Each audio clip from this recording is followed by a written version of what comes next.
नमस्कार दोस्तों, I hope मेरे सारे फ्रेंड्स बहुत अच्छे होंगे। मुझे पता है होंगे, अच्छे होंगे और अपने अपने घर को ठीक भी कर रहे होंगे। तो दोस्तों कल हमने सीखा था अग्निकोण के बारे में। आज हम सीखेंगे साउथ वेस्ट यानी कि नैऋत्य कोण के बारे में। तो चलो नैऋत्य कोण में चलते हैं और सीखते हैं कि नैऋत्य कोण में क्या क्या है और क्या हमारे लिए अच्छा है और क्या हमारे लिए बुरा है। तो चलो नैऋत्य कोण के बारे में देखते हैं।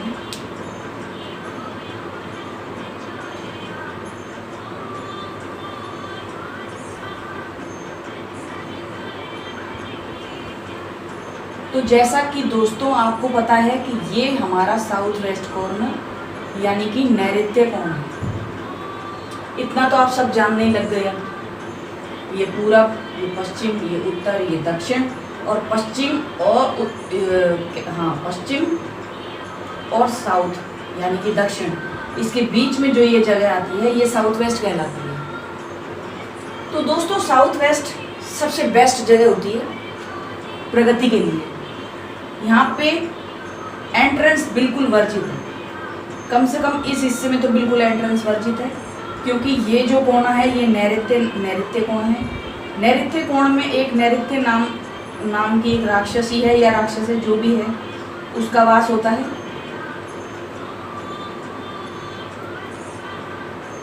और दूसरा यहाँ पे होता है राहु देव। जैसा कि आपको पता है राहु देव के सर होता है, धड़ नहीं होता है। तो यहाँ पे राहु देव हैं, तो यहाँ पे केतु है और केतु के साथ यहाँ पे गुरु भी है यानी कि बृहस्पति देव। तो जब राहु का सिर इधर है तो केतु की पूंछ इधर है, केतु इधर है, तो राहु केतु तो एक ही है। तो गाइस सबसे पहली बात तो ये है कि इसमें एंट्रेंस, आपकी ये एंट्रेंस है तो इसे बंद कर दीजिए। इसका कोई भी उपाय नहीं है, ये सिवाय बर्बादी के आपको और कुछ भी नहीं देंगे। अब बारी आती है यहाँ पे बेडरूम की। इसमें आप बेडरूम बना सकते हो।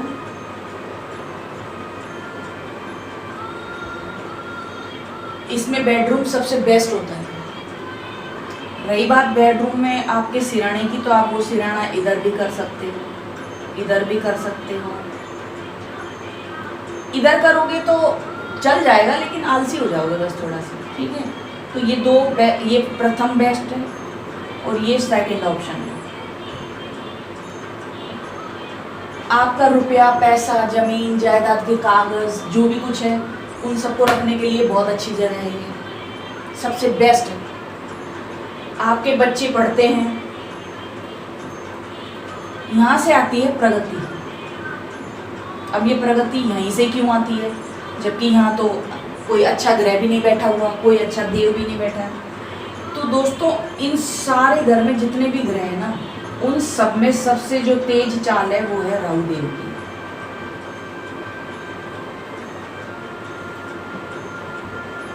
इनको सबसे स्पीड वाला देवता माना गया है। देवता तो नहीं कह सकते हैं क्योंकि ये आधे हैं, लेकिन इन्होंने गलती से मतलब धोखे से वो अमृतपान किया था, लेकिन फिर भी जो विष्णु भगवान है उन्होंने अपने चक्र से इनका सर धड़ से अलग कर दिया था।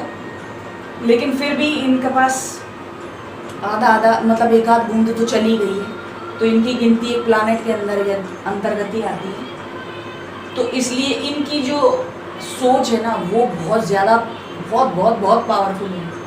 और आज के ज़माने में सबसे ज़्यादा जो तेज़ रफ्तार है ना वो ये राहु देव की है दोस्तों, ये राहु देव। और दूसरी चीज़, अगर हम यहाँ पे अपना बेड बनाते हैं मान लीजिए, तो यहाँ से जो दृष्टि पड़ रही है वो है राहु देव की दृष्टि।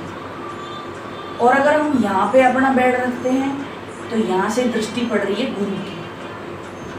अब ये जो गुरु की दृष्टि है ये अच्छी दृष्टि है, तो इसलिए इस कमरे को सबसे बढ़िया बताया गया है। तो आप इसको यूज़ में ले सकते हैं, बहुत बढ़िया है ये। लेकिन अगर किसी को बीमारियां हैं, किसी को कोई प्रॉब्लम है, हेल्थ इश्यूज़ है, तो उसे यहाँ नहीं सोना चाहिए, क्योंकि अगर ये प्रगति की जगह है तो हर चीज़ में ही प्रगति होगी। अगर आपकी बीमारी है तो उसमें प्रगति होगी, अगर आप मोटे हैं तो और मोटे हो जाएंगे, अगर आपको मान लीजिए कि आपको सिगरेट पीने की लत है तो आप और ज़्यादा सिगरेट पिएंगे। तो दोस्तों इस चीज़ का आप ध्यान रखिएगा। अगर इस तरह की कोई आपके साथ समस्या है तो तुरंत आप इस रूम को शिफ्ट कर लीजिए इसमें, लेकिन वैसे ही अच्छे हैं, बच्चों के लिए भी ठीक है। वैसे जो घर का मुखिया होता है उसके लिए सबसे बेस्ट होता है, क्योंकि धन कमाने का काम उसी का होता है। और जो बच्चे हैं आप उनके लिए भी बना सकते हैं, वो भी सो सकते हैं, कोई दिक्कत नहीं है। लेकिन क्या है कि एक टाइम आने के बाद, जैसे मान लो कोई 10-20 साल उस बच्चा उसी घर में इस कमरे में सो जाता है ना, तो वो इतना ज़्यादा टैलेंटेड मानने लग जाता है अपने आप को कि फिर वो अपने के आगे किसी की सुनता नहीं है। यानी कि यहाँ सोने वाला जो बच्चा है ना वो जिद्दी हो जाता है, और जिद्दी भी इतना हो जाता है कि आपको उसके आगे घुटने टेकने पड़ते हैं। तो दोस्तों आप बेडरूम भी बना सकते हैं। अब यहाँ पे भी नीला रंग, काला रंग ये बिल्कुल वर्जित है, और रेड कलर भी नहीं होना चाहिए, क्योंकि रेड कलर होने से यहाँ पे ये पृथ्वी तत्व है पूरा, तो यहाँ पे फायर आ जाएगी। फायर आएगी तो पृथ्वी तत्व को डिस्टर्ब करेगी। तो इसका जो कलर है पृथ्वी का वो है नींबुआ कलर, जो मैंने पहन रखा है पीला रंग। वरना मैं तो कहूँगी आप 4 कलर करने के बजाय ना पूरे घर में क्रीम कलर कर दीजिए, सबसे बेस्ट है। एक दोस्तों जो वुड का कलर होता है वो भी पूरे घर में अलाउड होता है, क्योंकि वुड लकड़ी जो होती है ना, प्योर लकड़ी का जो कलर होता है वो वैलिड होता है। अब आप यहाँ पे इस बेडरूम भी बना सकते हैं। अब उसके बाद आती है किचन की बारी।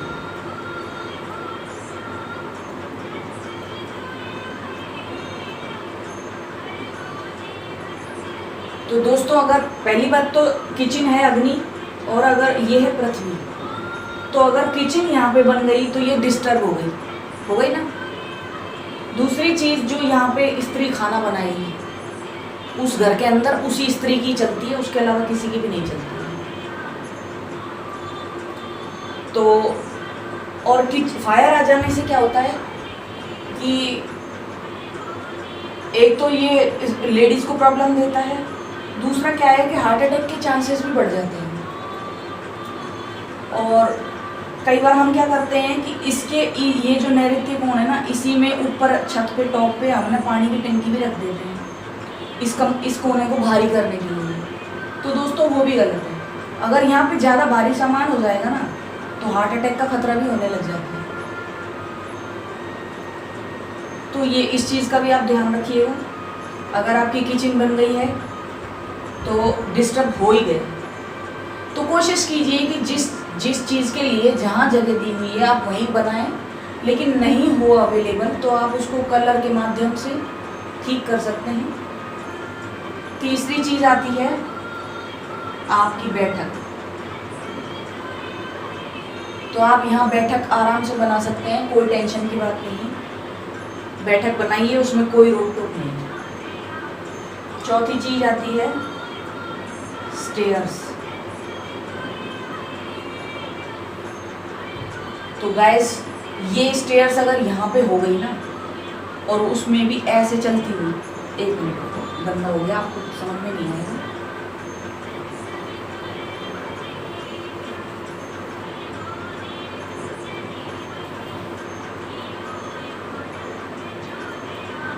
तो दोस्तों अगर ये वाली स्टेयर्स मान लीजिए यहाँ से चले और इधर आ गई, तो मैं सच्ची बोल रही हूँ आपकी बल्ले बल्ले होने वाली। ऐसा कोई काम नहीं है जो ये स्टेयर्स आपका वो ना करके दे, क्योंकि हम ये प्रगति की जोन है, तो प्रगति की जो हम सीढ़ियाँ चढ़ रहे हैं ये मान लो आप। अब ऐसा भी मत सोचना कि सीढ़ी बना ली और बनाते के साथ ही 6 महीने हम करोड़पति अरबपति बन रहे हैं, ऐसा नहीं होता है। क्योंकि ज़्यादातर लोग ना इन सब चीज़ों को पैसे से तोड़ते हैं, पैसे के अलावा भी बहुत सारी चीज़ें होती हैं। तो गाइज ये सीढ़ी सबसे बेस्ट होती है, सबसे उत्तम होती है, तो आप सीढ़ी भी बना सकते हैं। अब बारी आती है स्टोर की। तो दोस्तों स्टोर आप बना सकते हैं यहाँ पे, लेकिन आप इसमें वो सामान ना रखें जो अगले ये मान लीजिए कि 1-2 साल आपके काम ही ना आता है। ज़्यादातर घरों में ना एक आदत होती है कि हम सारा सामान ना जो भी एक्स्ट्रा होता है ना उस सबको इकट्ठा करके रख लेते हैं कि ये हमारे 5 साल बाद काम आएगा, ये हमारे पोते पोतियों के काम आएगा, ये हमारे 10 साल बाद काम आएगा, ये 1 साल बाद काम आएगा। तो दोस्तों आप वो सामान, वास्तु का सबसे पहला नियम है अपने घर को डिक्लटर करना, यानी कि कचरा मुक्त करना। अगर आपके घर में गंदगी नहीं है, कचरा मुक्त है ना आपका घर, तो ये मानो 10-20% वास्तु का आपका वैसे ही ठीक हो गया। तो जो चीज़ अगले 6 महीने तक आपके काम ना आए उसे आप स्टोर मत करो। हमारे पास इतने बड़े बड़े भगोने, बर्तन, ये सब होते हैं, आप खुद देखना कि वो चीज़ें आपके साल में कितनी बार काम आती हैं। गाइस आज के ज़माने में सिंगल फैमिलियाँ हैं, छोटी छोटी फैमिली हैं, तो इतनी सारी चीज़ें काम आती नहीं हैं, तो इसलिए इनका उपयोग ना करें और इनको इकट्ठा ना करें, बेच दें, किसी नीडी को दे दें, लेकिन अपना जो दिमाग है ना उसको शांत रखें। जितना आपके घर से कचरा खाली हो जाएगा उतना ही आपका माइंड में रिलैक्स होगा। कई लोगों की आदत होती है जो भी पत्थर, कचरा, लकड़ी, मटके, जो भी एक्स्ट्रा सामान आता है वो ले जाके सब छत पे टिका देते हैं।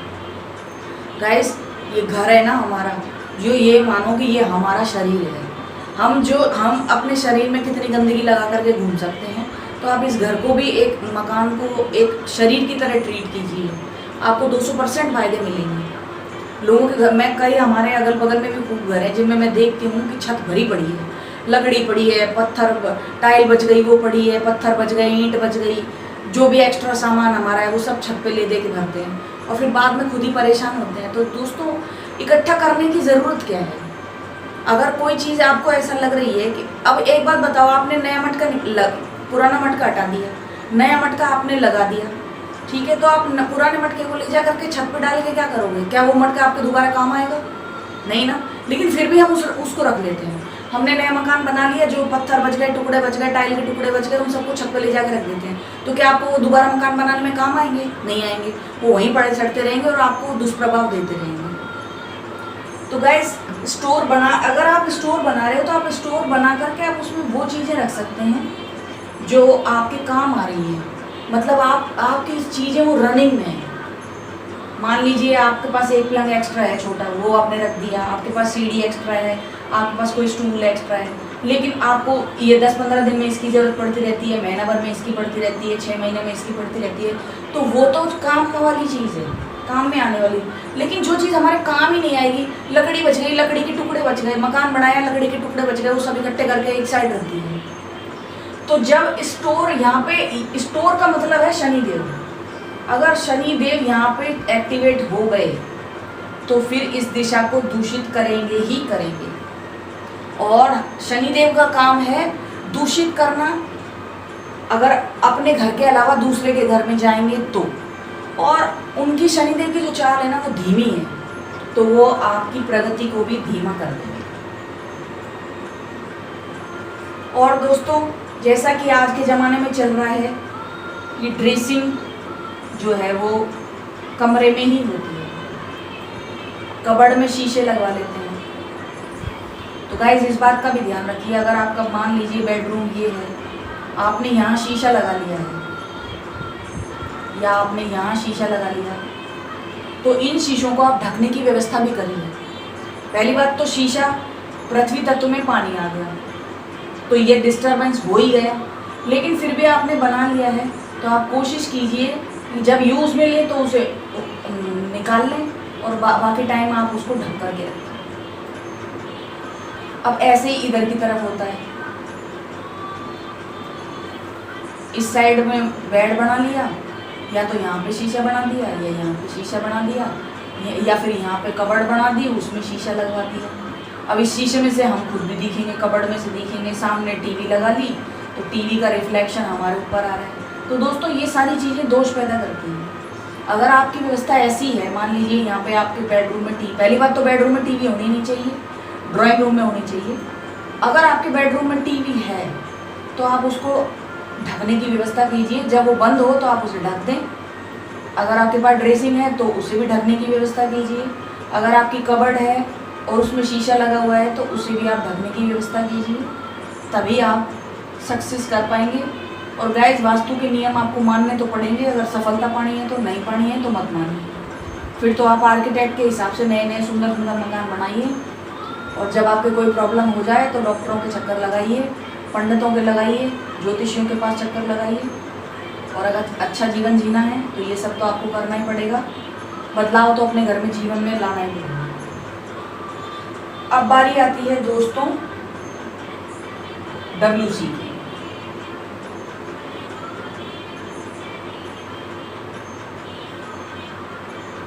अगर यहाँ पर यानी कि इस एरिया में अगर आपके यहाँ पे WC है तो आप भी आपने मंगल देव को दूषित कर दिया, और मंगल देव दूषित होने का मतलब है हनुमान जी, तो भी ये चीज़ खराब हो गई आपकी। तो पहली बात तो WC होना ही नहीं चाहिए। मंगल में अगर मंगल में आपके दोष आ गया तो आपके घर में कोई भी मंगल कार्य नहीं होगा। मंगल कार्य से मतलब है जैसे आप चाहते हैं कोई हवन करा लें, वो नहीं होगा। आपके बेटे बेटियों की शादी है, वो नहीं होगी। मतलब आपको जो आप धार्मिक कार्य अनुष्ठान करना चाहते हैं ना, वो आपके घर में कुछ भी नहीं होगा। और WC आएगी तो पानी भी आएगा यहाँ। अगर मान लीजिए आपकी WC यहाँ पे है तो भी ये दूषित हो जाएगा। इससे ये दूषित होएगा, WC दूषित होएगा, तो आप कितने ग्रह एक्टिवेट कर रहे हो? आपने यहाँ पे राहु को खराब कर दिया। ठीक, नैऋत्य नाम की जो राक्षसी है उसको खराब कर दिया। उसके बाद आपने यहाँ पे चंद्र एक्टिवेट करके उसको खराब कर दिया, और राहु आपका यहाँ इसमें आ गया तो ये खराब हो गया। तो 3 ग्रह तो आपने ये खराब कर दिए, ऊपर से अपना जो पृथ्वी तत्व है उसको खराब कर दिया। तो दोस्तों आप सारा अपना ही नुकसान कर रहे हो। अब इनसे जो बीमारियां उत्पन्न होती हैं, जो बीमारी राहु देव देते हैं, जो चंद्र देव देते हैं, जो पृथ्वी तत्व से आती है, वो सारी बीमारियां आपको पनपने लग जाएंगी। और ये जो कोना है ना, ये ससुराल पक्ष का कोना होता है। लेडीज का ये ससुराल और जेंट्स का ये ससुराल। तो दोस्तों अगर यहाँ पे आपके लेट बात है तो आपके ससुराल वालों से आपकी कभी नहीं बनेगी। आपके रिश्ते जो है ना वो बस चलते रहेंगे, लेकिन अंदर से वो प्यार प्रेम आपके बीच में नहीं होगा। यहाँ पे अगर आपके WC है तो आपके भाई से आपके संबंध, आपके छोटे भाई से आपके संबंध, ये आपसे कभी आपके छोटे जो भाई बहन है ना उनसे आपके संबंध खराब हो जाएंगे। और अगर यहाँ पे WC है इस एरिया में WC है तो आपका बुद्ध खराब हो जाएगा, आपकी बुद्धि भ्रष्ट हो जाएगी, और आपकी बहन बेटी बुआ मौसी इन सब से आपके रिश्ते खराब हो जाएंगे। और अगर यहाँ पे WC है तो जो लेडीज़ है उसके पियर पक्ष से बिल्कुल रिश्ते खत्म हो जाएंगे। 2-5 साल लगते हैं पूरी तरह खत्म होने में, पर वो हो जाएंगे। और आप बोलोगे कि मैंने कुछ नहीं किया, मेरे पियर वाले खराब हैं, और पियर वाले बोलेंगे हमारी बेटी खराब है। तो गाइस इनके सॉल्यूशन तो आपको करने ही पड़ेंगे। अब आप बोलोगे कि अगर टॉयलेट यहाँ भी ना बनाए, यहाँ भी ना बनाए, यहाँ भी ना बनाए, यहाँ भी ना बनाए, तो फिर कहाँ बनाए? तो बताती हूँ दोस्तों। तो ये तो हो गई नैऋत्य कोण की बात, इसमें क्या होना चाहिए और क्या नहीं होना चाहिए। तो दोस्तों आपका बेडरूम हो सकता है, किचन बिल्कुल नहीं होनी चाहिए, आपकी बैठक हो सकती हैं, आपकी स्टेयर्स हो सकती हैं, स्टोर आपको सेकंड नंबर पे आता है अगर बहुत ज़्यादा ज़रूरत है। तो मैंने बता दिया उसमें क्या क्या रखना चाहिए। और WC तो बिल्कुल भी नहीं होना चाहिए। तो ये साउथ वेस्ट में ये चीज़ें होनी चाहिए।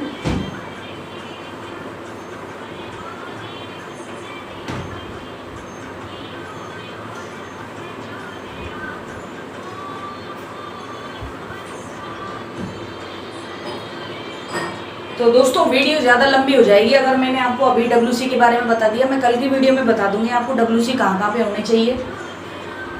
तो आई होप कि आपको समझ में आया हो, और समझ में आया हो तो अपने अपने घर को ट्रीट कीजिए, सही करने की कोशिश कीजिए। धीरे धीरे सब सही हो जाएगा, एक दिन में कोई सही नहीं होता है।